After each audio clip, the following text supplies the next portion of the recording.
कुछ भी मुफ्त में नहीं मिलता, और आजादी तो बिल्कुल भी नहीं। और आजादी में भी सबसे प्यारी आजादी अभिव्यक्ति की आजादी। मानव मूल्यों के खिलाफ बहती हुई हवाओं के हर दौर ने इसकी कीमत चुकाई है और हर दौर को इसे चुकाना पड़ेगा। आर्टिकल 19 इसी अभिव्यक्ति की आजादी का उत्सव है, अ सेलिब्रेशन। इस अधिकार का मूल चुकाने का उत्सव, खुलकर बोलने की जरूरत और इसके महत्व को महसूस करने का उत्सव, यह कहने का उत्सव कि हमें अपनी जुबानों की आजादी की जो भी कीमत चुकानी होगी चुकाएंगे। बाबा साहब ने यह अधिकार इस देश के हर नागरिक को, बच्चे बच्चे को दिया था। मीडिया भी इसी अधिकार के दम पर लोकतंत्र का चौथा खंभा होने का दावा करता है। इसी अधिकार के दम पर सियासत की दिशाएं बदली हैं। इसी अधिकार के दम पर अवाम ने सरकारों की दशाएं बदली हैं। इसी अधिकार के दम पर हम आने वाले दिनों में अपनी आने वाली नस्लों के वास्ते बेहतरी के ख्वाब देखते हैं। लेकिन इस अधिकार के दम पर तने हुए मीडिया के मीनारों मेहराब, उपग्रहों की तरफ तनी हुई छतरियां, हुकूमत के रंगीन अफसाने, डिजाइनर इश्तिहारों में चमकती हुई मुल्क की जादुई छवियां इस देश के साधारण लोगों, कमजोर तबकों, किसानों, मजदूरों, मेहनतकशों, छोटे कारोबारियों के खिलाफ मोड़ दी जाए तो क्या? एक ऐसा विमर्श रचने की कोशिश की जाए जो इंसान को इंसान के विरुद्ध खड़ा कर दे तो क्या? जब राजनीति एक पूरी कौम को गद्दार बताने लगे, जब टीवी के एंकर मुसलमानों से राष्ट्रवादी होने के सबूत मांगने लगे, जब जलूस निकाल रही, नारे लगा रही, अपनी आवाज उठा रही बेटियों के चरित्र पर लांछन लगाए जाए, उनके मातृत्व की तौहीन की जाए, जब मजहबी जुनून में संस्कृत के किसी विद्वान प्रोफेसर का एक पूरी जाति विधर्मी बताकर बहिष्कार कर दे, तो इस परिदृश्य में हम अपने देश की खोज कहां करें? इस सवाल की पड़ताल करनी होगी। साथियों, आर्टिकल 19 मेरा व्यक्तिगत उपक्रम नहीं है, मेरी निजी चाहना नहीं है, ना ही इसके साथ मेरी कोई महत्वाकांक्षा जुड़ी है। तो फिर इसकी जरूरत क्यों पड़ी? इसलिए पड़ी कि टीवी के स्टूडियो में बैठकर टीवी के पर्दे पर तस्वीरों की डकैती हुई है, और यह डकैती पूरी सोच समझ के साथ डाली गई है। दिल्ली से, मुंबई से, अहमदाबाद से, सूरत से, नोएडा से, नासिक से, वडोदरा, वाशी से हजारों किलोमीटर के फासले को कदमों से नाप देने की व्यवस्थाओं की तस्वीरों की डकैती, उन सवालों की डकैती जो इस देश के गरीबों, मजदूरों, मेहनतकशों, औरतों, बच्चों की पुतलियों में चमके थे। और उन्होंने उम्मीद पाली थी कि राष्ट्रवाद के नारों पर मचल जाने वाले डिजाइनर परिधानों में लकदक चमकते हुए एंकर हुकूमत और हाकिम से कभी तो पूछेंगे, ये क्यों हुआ, कैसे हुआ, कौन कसूरवार है? डकैती हुई है भाईचारे की, डकैती हुई है आदमी में आदमी के विश्वास की, डकैती हुई है लोकतंत्र के उन खूबसूरत मूल्यों की जिसकी गठरी हमें विरसे में मिली थी। और ये सारी डकैतियां उन रखवालों ने डाली हैं जिन्हें हमने अपनी नींदों की चाबियां सौंप दी थी, और सुबह हुई तो पता चला वो रोशनी भी लुट चुकी है। एक पूरा सिलसिला जारी है और लगातार जारी है। भारत का हर वो नागरिक इस लूट का गवाह है जो हर दूसरे नागरिक के गरिमापूर्ण जीवन के अधिकार का हामी है, इसका समर्थक है। दोस्तों, भारत सिर्फ भूगोल नहीं है, सिर्फ अर्थशास्त्र नहीं है, सिर्फ राजनीति शास्त्र नहीं है, इससे ज्यादा ये समाज शास्त्र है, इससे भी ज्यादा जीव विज्ञान है। क्योंकि देश धड़कता है हमारी धड़कनों के भीतर, वही धड़कनें जो अखलाक के भीतर भी धड़कती थी, वही धड़कनें जो पहलू खान के भीतर भी धड़कती थी, वही धड़कनें जो इंस्पेक्टर सुबोध सिंह के सीने में धड़कती थी, वही धड़कनें जो सफूरा जरगर की कोख में धड़कती हैं, वही धड़कनें जो धड़कती थी रोहित वेमुला के दिल में, वही धड़कनें जो धड़कती थी अमरोहा के 17 बरस के उस दलित बच्चे के अंदर जिसे मंदिर में ईश्वर के सामने हाथ जोड़ने की गुस्ताखी में जान से मार डाला गया, वही धड़कनें जो 21 साल के दलित जितेंद्र के भीतर धड़कती थी, जिसकी एक शादी समारोह में कुर्सी पर बैठकर खाना भर खा लेने के जुर्म में जान ले ली गई। डेक्कन क्रॉनिकल ने लिखा है कि भारत में जितने लोग अब तक कोरोना से नहीं मरे हैं उससे ज्यादा दलित और आदिवासी जातीय हिंसा में मारे गए हैं। हमें इस पर बात करनी पड़ेगी, करनी चाहिए। बिना किसी को ठेस पहुंचाने के इरादे के मैं ये कहना चाहता हूं कि इस जातिवाद की जड़ें बहुत भीतर तक धंसी हुई हैं। कारखानों में, दफ्तरों में, समाज में, बाकी छोड़िए चमकने वाले टीवी अखबार के स्टूडियो और न्यूज रूम में, यहां तक कि अमेरिका के कैलिफोर्निया में भी अमेरिकी सरकार ने दुनिया की नामी आईटी कंपनी सिस्को में काम करने वाले एक दलित इंजीनियर के जातीय उत्पीड़न को सही पाया है। आपने कब देखा टीवी के पर्दे पर जातीय हिंसा पर बहस होते हुए? इसका मतलब यह हुआ कि मुख्य धारा की मीडिया या मेन स्ट्रीम मीडिया नाम की मार्केटिंग में इस देश का मुख्य धारा का समाज, उसके सपने, उसकी सोच कतई शामिल नहीं है।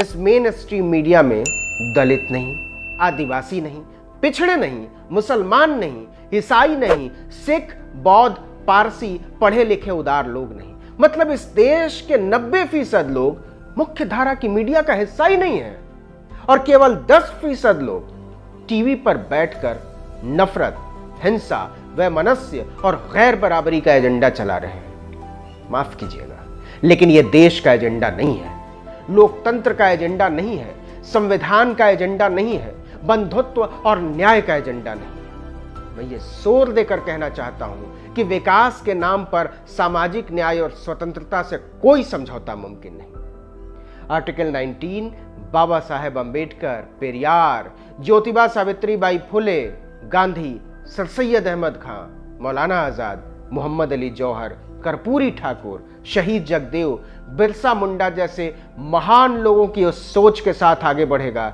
जिसमें आदमी और आदमी के बीच कोई भेद न हो, किसी को मूंछ रखने पर मार न डाला जाए, किसी को घोड़ी चढ़ने पर मार न डाला जाए, किसी की थाली देखकर उसकी जान न ले ली जाए।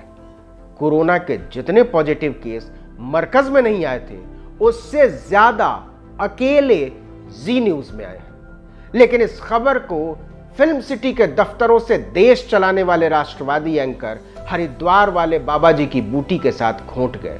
क्या वो इस देश के मुसलमानों से माफी मांगेंगे जिन्हें उन एंकरों की दंगाई सोच के कारण अलग अलग जगहों पर निशाना बनाया गया?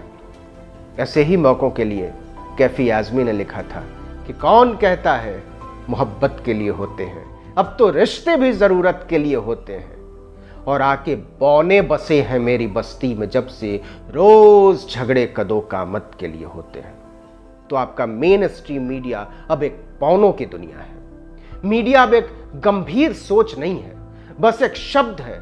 समय है कि ट्वीट डिलीट कर रहे अपने बुंजाई एंकरों, नेताओं, अभिनेताओं से पूछा जाए कि किसी जमाने में पेट्रोल डीजल की बढ़ती, डॉलर की बढ़ती कीमतों पर बच्चों की तरह बिलखने वाले आपकी जुबान को क्या हो गया? पूछा जाए कि आपकी लंबी गाड़ियां तो चल लेंगी साहब जी, डीजल के इस भाव पर किसान खेतों में सड़ाने के लिए अनाज कैसे उगाएगा?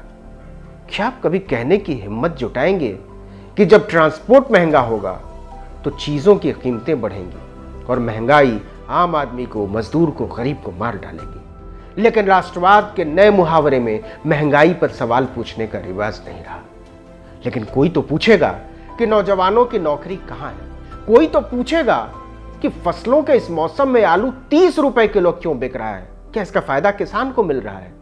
कोई तो पूछेगा कि रोजगार का क्या हुआ, कारोबार का क्या हुआ, जिस झूले का वादा था उस बहार का क्या हुआ?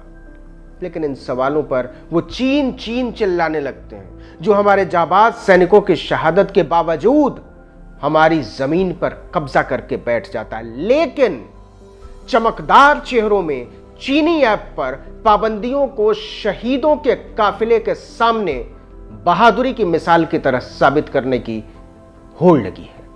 सारे सवाल स्थगित। दरअसल टीवी का संपादक ऐसे दौर में एक मदारी की तरह नजर आता है।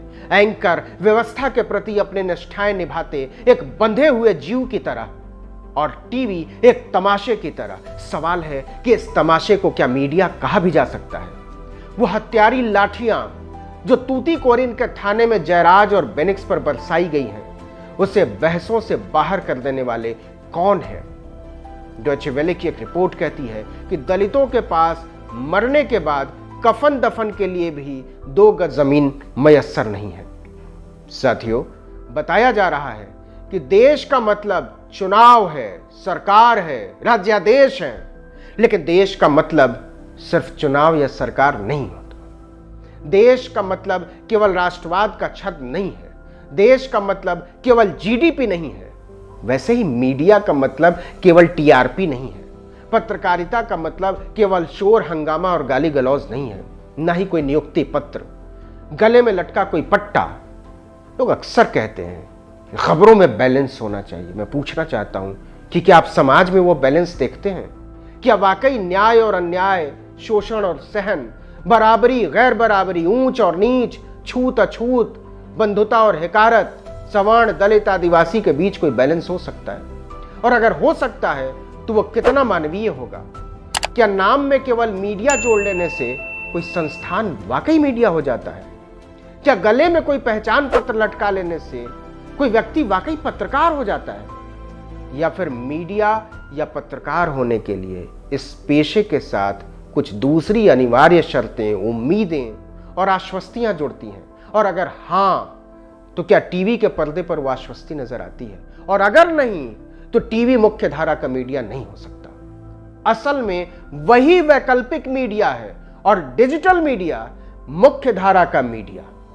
जिस मीडिया में देश की बहुसंख्या आबादी, दबे कुचले साधारण लोगों, किसानों की अभिव्यक्ति शामिल नहीं है, वो मुख्य धारा का मीडिया नहीं हो सकता। आर्टिकल 19 के जरिए हम उन साधारण जनों तक पहुंचने और उनकी जुबान बनने की कोशिश करेंगे जिनकी बातें अनकही हैं और जिनकी आवाजें अनसुनी। हम इन 5 सिद्धांतों पर काम करने वाले हैं। 1, आर्टिकल 19 किसी भी तरह के जातीय और धार्मिक उत्पीड़न के खिलाफ है। 2, आर्टिकल 19 किसी भी तरह के अंधविश्वास और अतार्किकता के खिलाफ है। 3, आर्टिकल 19 शिक्षा रोजगार में पिछड़े तबकों को प्राथमिकता देने का पक्षधर है। आर्टिकल 19 विश्वविद्यालयों और दूसरे शिक्षा संस्थानों में छात्रों, शिक्षकों के दमन के खिलाफ है। आर्टिकल 19 किसी भी तरह के लाभ के लिए समाज में दीवार खड़ी करने के खिलाफ है। साथियों, पत्रकार लोकतांत्रिक सरोकार से बनते हैं और मीडिया के विशाल संस्थान उन्हीं सरोकारों के खिलाफ खड़े हो गए। उन संस्थानों की अपनी मजबूरियां होती है, इसलिए वो डेमोक्रेटिक नहीं हो सकते, लोकतांत्रिक नहीं हो सकते। लेकिन व्यक्ति तो डेमोक्रेटिक हो सकते हैं, हम लोकतांत्रिक हो सकते हैं, और ये एक जिम्मेदारी है जिसे आर्टिकल 19 स्वीकार करता है। मैं देश भर के सामाजिक संगठनों, संवाददाताओं, जागरूक नागरिकों से अपील करता हूं कि आपके पास अगर कोई ऐसी सूचना है जिसके बारे में आप मानते हो कि इसका दायरा व्यापक है और टीवी या अखबार इससे नजरें चुरा रहे हैं, तो आप हमें कहानी भेजें, हम उसे दिखाएंगे, मैं उसे लिखूंगा। हम एक बार फिर से आपसे अपील करते हैं कि इस चैनल को सब्सक्राइब कर लें। मैं फिर से बताना चाहूंगा कि जैसे ही आप सब्सक्राइब का निशान दबाएंगे, बगल में घंटी जैसी आकृति बनेगी, उसे दबाना मत भूलिएगा। इससे आने वाले दिनों में हमारे सारे वीडियो आप तक बिना देरी और बिना बाधा पहुंचेंगे। आप हमारे साथ ट्विटर पर जुड़ें, आप हमारे फेसबुक पेज को फॉलो कर सकते हैं, आप हमें इंस्टाग्राम पर फॉलो कर सकते हैं। हमारी ये पहली कोशिश छत्तीसगढ़ की 12 साल की आदिवासी बच्ची जमालो मडकम को समर्पित है। जमालो मडकम तेलंगाना के मिर्च बागानों में काम करती थी। गौर कीजिए, उसकी उम्र केवल 12 साल थी। लॉकडाउन 1 की मियाद बढ़ाए जाने के बाद वो तेलंगाना से पैदल 112 किलोमीटर के सफर पर चल पड़ती है। 3 दिन तक चलती रही और अपने घर से 12 किलोमीटर पहले वो दम तोड़ देती है। आर्टिकल 19 जमालो मडकम और उन तमाम मेहनत कशों, बच्चों, बुजुर्गों, नौजवानों और औरतों के प्रति अपनी श्रद्धांजलि अर्पित करता है जो परदेश से घर की मंजिल के लिए चले थे और जिनके साहस पर रेल की पटरियों पर, ट्रेन के डिब्बों में, ट्रकों में, सड़कों पर मौत ने अपना पता छाप दिया। इस वीडियो के बाद हम आर्टिकल 19 यूट्यूब पेज पर उन्हें एक श्रद्धांजलि के तौर पर एक कविता डालेंगे। आप उसे सुनिएगा और अपनी प्रतिक्रिया दीजिएगा। आपके साथ और सहयोग के बिना ये आवाज़ न तो कहीं पहुंच सकती है और न ही इसका कोई अर्थ बन सकता है। इसीलिए आप इस वीडियो को ज़्यादा से ज़्यादा लोगों तक पहुंचाइए, इसे शेयर करिए, उन्हें सब्सक्राइब करने के लिए कहिए और अपने कीमती सुझावों से हमें नवाजिए। आपकी हर हौसला अफजाई हमें मजबूत और स्वतंत्र बनाती है। मुझे उम्मीद है कि हम मिलजुल कर इसे एक बड़े अभियान में बदलेंगे। नमस्कार।